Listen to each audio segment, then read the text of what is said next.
Très chers amis, Shabbat Shalom Umvorar, ce Shabbat est un Shabbat exceptionnel.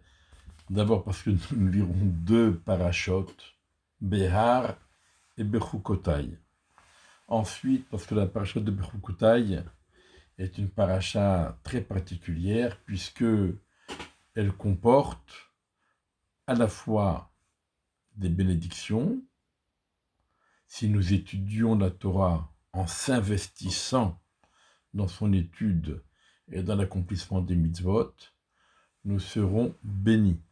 Par contre, si nous délaissons l'étude de la Torah et n'accomplissons pas les mitzvot, eh bien, nous risquons gros. 49 malédictions sont mentionnées dans cette paracha. Et ce qui est reproché essentiellement à ceux qui transgressent les mitzvot, qui ne les accomplissent pas, qui ne s'investissent pas dans l'étude de la Torah, ce n'est pas tellement au niveau comportemental, ce qu'ils ont fait et ce qu'ils n'ont pas fait, mais c'est surtout au niveau de leur état d'esprit. La Torah reproche Va'alartem imi keri. Vous vous comporterez à mon égard keri. Qu'est-ce que ça veut dire keri? Le Targum Onkelos traduit Bekashiu. Bekashiu, ça veut dire de façon rebelle, têtue. Mais ça veut dire également de façon méprisante, provisoire. Ça veut dire, on n'accorde pas d'importance, on ne tient pas compte. Il a dit, je fais ce que je veux. Ce qui est arrivé, une coïncidence. De toute façon, ça devait arriver. Évidemment, tout le monde finit par mourir. Un peu plus tôt, un peu plus tard, avec ou sans maladie. Alors il est mort. Non, c'était pas prévu ainsi au départ. Au départ, on était dû à créer l'homme sans la mort. C'est par la faute qu'est venue la mort. La mort est une conséquence de la faute. Et la faute ne tient pas essentiellement à l'action elle-même, mais elle tient surtout à l'état d'esprit. Est-ce qu'on donne de l'importance? Dans Parashat Balak, c'est marqué Vayikar. Ça veut dire Dieu est allé à la rencontre de Bil'am. Mais pour Moshe Rabbeinu, c'est marqué Vayikra, El Moshe, et pour Bil'am, c'est marqué Vayikar. Et Rashi note la différence. Il nous explique Vayikra, la Shon Chiba. Akadosh Baruch Hu, il exprime son amour pour Moshe. Il appelle Moshe. Il va à la rencontre de Moshe. Il parle avec Moshe. Akadosh Baruch Hu accorde à Moshe toutes ses considérations. Par contre, pour Bil'am, Akadosh Baruch Hu s'adresse à Bil'am pour les bénis Israël. Mais il fait comprendre à Bil'am qu'il n'a aucune considération pour lui. Bil'am le dégoûte, si on pouvait s'exprimer ainsi. C'est ça Vayikar, c'est ça Kéri. Ça veut dire ne pas faire cas. Chas Shalom, ne pas faire cas de Dieu. On fait ce qu'on veut. Et c'est ça le plus grave. La troisième raison pourquoi ce Shabbat est exceptionnel, c'est parce que nous allons aboutir à la fin du Sefer Vayikra, le 3e livre dans le Chumash, le livre principal, le livre où il y a le plus de mitzvot. Et on va terminer par Chazak, Chazak, venez Trazek. C'est-à-dire, nous devons toujours nous renforcer, aller en nous renforçant. On a beaucoup de mitzvot à accomplir et il ne faut pas se fatiguer. Il faut s'enhardir. Il faut se ressourcer, se dynamiser pour l'accomplissement des mitzvot et surtout pour l'étude de la Torah. Dans la paracha de Behar, la Torah nous dit comme ça. Il y a la mitzvah de la Shemitah et il y a la mitzvah du Yovel. Donc la Shemitah tous les 7 ans, la 7e année, il est interdit. Dans notre paracha, on met l'accent sur le repos de la terre. Il est donc interdit de travailler la terre et d'en récolter les fruits. Tout le monde peut prendre, hommes et animaux. Tout le monde peut venir se servir. On n'a pas le droit d'empêcher quiconque de se servir. Les champs doivent être ouverts et tout le monde doit pouvoir venir se servir. Mais il y a aussi, ça on le voit dans la paracha de Réé, dans le livre de Devarim, un autre aspect de la mitzvah de la Shemitah. Toutes les dettes sont effacées.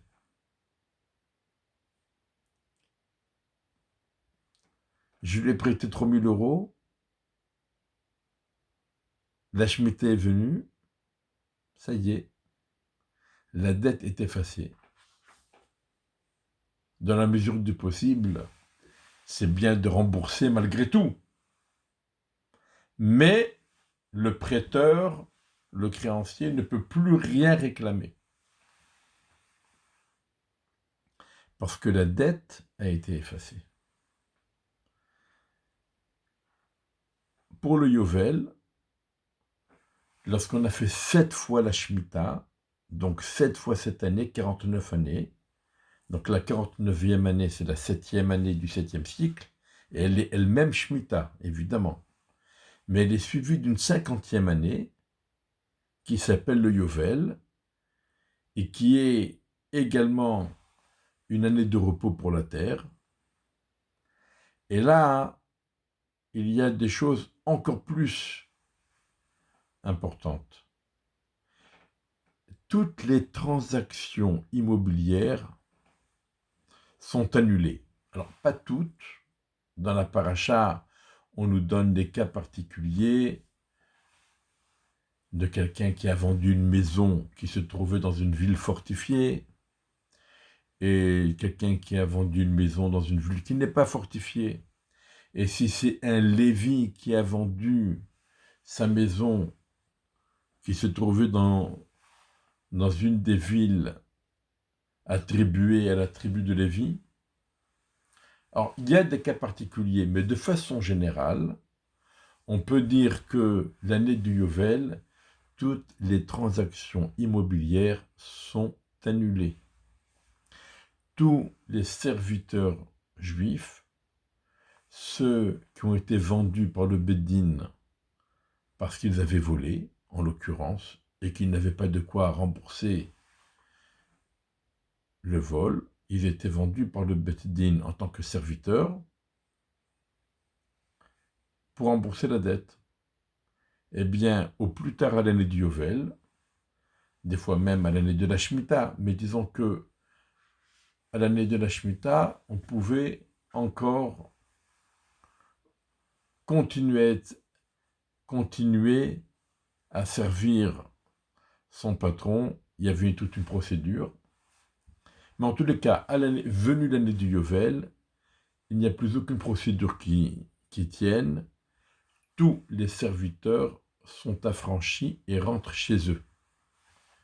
Tous les serviteurs juifs sont affranchis et rentrent chez eux. Et la Torah nous dit 2 choses. À propos de la terre qui doit être rendue à son propriétaire initial, la terre ne sera pas vendue définitivement, car la terre est à moi. Kegerim betoshavim atem yamadi, car vous êtes, Gerim, ça veut dire des étrangers. C'est comme quelqu'un, il vient à l'hôtel, il prend une chambre d'hôtel, et après, il amène un notaire, il vend la chambre d'hôtel. Tu ne peux pas vendre la chambre d'hôtel, elle n'est pas à toi. Tu as un droit de séjour dans la chambre d'hôtel, 1 nuit, 2 nuits, 3 nuits, mais tu ne peux pas vendre ta chambre d'hôtel, elle ne t'appartient pas. Eretz Israël ne nous appartient pas. Elle appartient à Akadosh Baruch Hu. Et nous sommes de l'hôtel. Il y a un prix. Le prix est fixé par Akadosh Baruch Hu. L'étude de la Torah et les mitzvot. Et ensuite, c'est marqué encore une fois, Ger vetoshav vahayimar.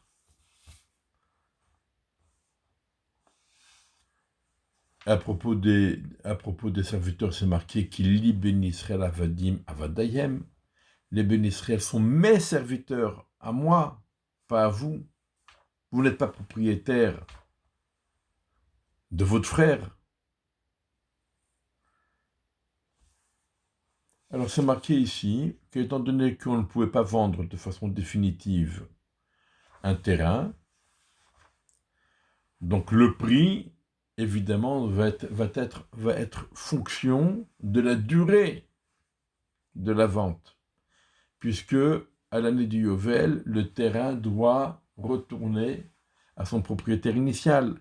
Donc si on est au début des 50 ans, alors la terre, elle aura un certain prix, mais si nous sommes dans les dernières années avant le Yovel, eh bien la terre n'a plus le même prix, puisqu'on sait que au moment du Yovel, il faudra rendre la terre. Et donc c'est marqué si tu vends ou si tu achètes, altonu ish et ahiv. Vous n'avez pas le droit de tromper.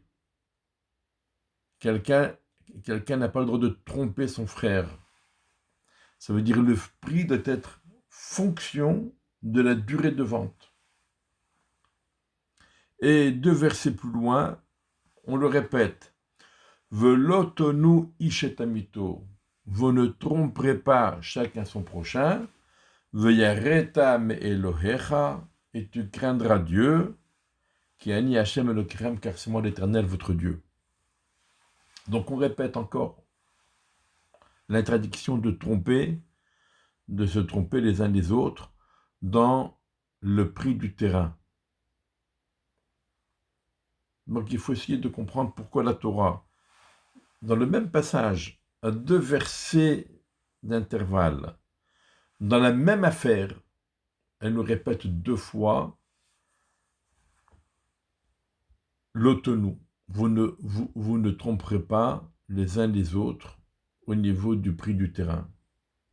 Pourquoi la Torah insiste à plusieurs reprises et nous rappelle que nous sommes des Ger Toshav. Et la Torah répète à plusieurs reprises que nous sommes les serviteurs d'Hachem. Nous appartenons à Dieu. Pourquoi toute cette insistance? Et on peut dire qu'en vérité, il y a ici une leçon extraordinaire et un secret. La Torah nous livre un secret. Comment faire pour profiter au mieux, optimiser au mieux la vie que Dieu nous a accordée. Soyons des guérims. La terre appartient à Dieu. Nous ne pouvons pas en disposer comme des propriétaires, mais comme des touristes. Nous sommes dans une chambre d'hôtel. Profitons de la chambre d'hôtel. Comportons-nous comme des touristes. Qu'est-ce que ça veut dire un touriste? Alors, ça dépend bien entendu. Si jamais Le tourisme se limite à la chambre d'hôtel. Alors profitons au maximum de la chambre d'hôtel et de tous les accessoires qui s'y trouvent pour profiter pleinement. Si jamais on est un touriste, on vient visiter une ville, est-ce qu'on fait la grasse matinée? On ne fait pas la grasse matinée. Si on est là pour l'hôtel, alors on va profiter du lit au maximum, on va profiter des repas au maximum, on va profiter du jacuzzi au maximum, etc., évidemment. Mais si on est là en tant que touriste pour visiter une ville, on ne s'intéresse pas tellement à la chambre d'hôtel. On sait qu'on a un programme, et des fois c'est un programme collectif, en groupe. Il y a un programme, il faut en profiter au maximum. On ne va pas faire les grasses matinées, on va se lever à l'heure, on va manger rapidement son petit déjeuner, et on part en visite.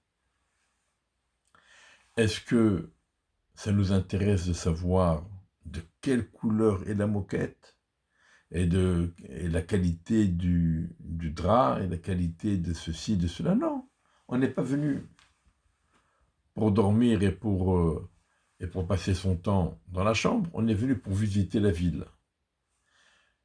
Alors, bien sûr, un bon hôtel, mais on ne fait pas attention à chaque détail. De même, nous sommes les serviteurs d'Hachem. Un serviteur n'a pas de projet personnel. Le projet du serviteur, c'est le projet de son maître. Le reste ne l'intéresse pas, de toute façon, ça ne lui changera rien. Si jamais quelqu'un insulte un serviteur, un esclave, et alors, de toute façon, il ne m'a pas pris, j'avais pas une place, je ne briguais pas un mandat de président, et à cause de l'insulte, je ne serais pas élu président. Non, j'ai pas de projet. Mon projet, c'est le projet que Dieu a pour moi, que mon maître a pour moi. On apprécie la vie différemment. Quand on se sent serviteur d'Hachem, et quand, d'une part, ou bien d'autre part, quand on se sent touriste, on apprécie la vie différemment. Ce qui va se passer demain ne m'intéresse pas. Ce qui s'est passé hier ne m'intéresse pas non plus. Je dois profiter d'aujourd'hui. J'ai un programme pour aujourd'hui. Mon maître m'a donné des rôles à assumer aujourd'hui. Je dois les assumer aujourd'hui. Tout le reste ne m'intéresse pas. C'est ça le secret de la Torah. Guerre. La terre appartient à Dieu. Vous êtes des étrangers. Vous êtes des migrants. Vous n'êtes que de passage. Ce n'est pas la peine de s'attacher à la terre. De toute façon, il n'y a pas d'acquisition définitive dans la terre. Tout ce que vous allez investir et acheter, à l'année du Yovel, il faudra le rendre. Vous allez prêter de l'argent, à l'année de la Shemitah, les dettes sont effacées. Vous avez des serviteurs, à l'année du Yovel, il faudra leur dire au revoir. Et les remercier. Et les saluer. Parce qu'il ne faut jamais oublier ce principe.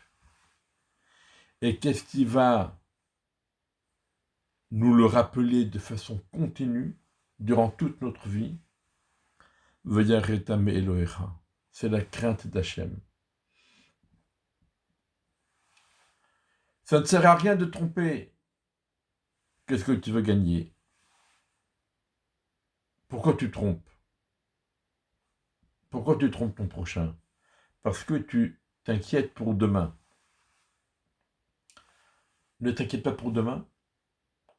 Demain ne t'appartient pas.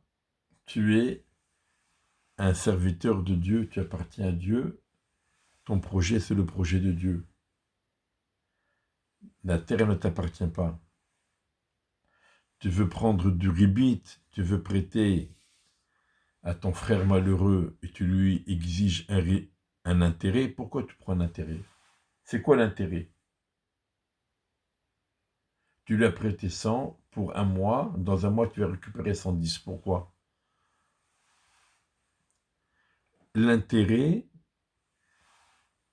c'est le souci du lendemain, le prix de demain. Mais demain ne t'appartient pas. Tu es touriste sur Terre, tu es en guerre. Alors profite d'aujourd'hui et ne t'occupe pas de demain. Fais ce que tu as à faire aujourd'hui, ne te préoccupe pas de demain. Concentre-toi sur ta mission d'aujourd'hui et ne tiens pas compte, ne tiens pas rigueur de ce qu'on peut te dire ou te faire.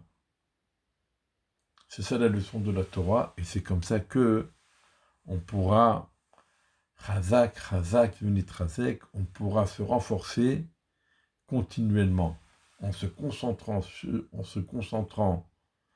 sur son rôle du jour sans se préoccuper du lendemain.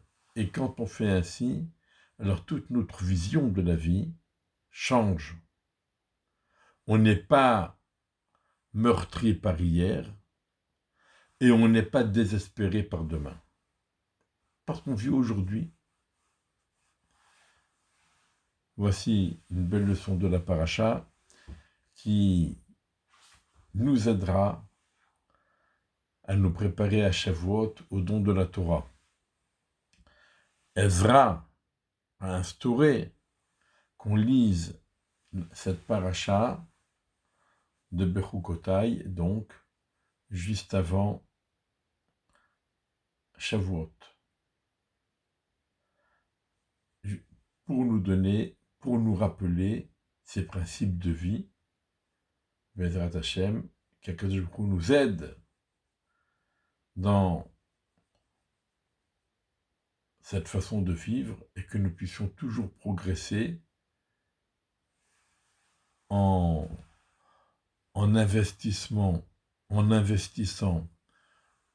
toutes nos forces et toutes nos facultés dans la mission du jour. Shabbat Shalom, Umvorach.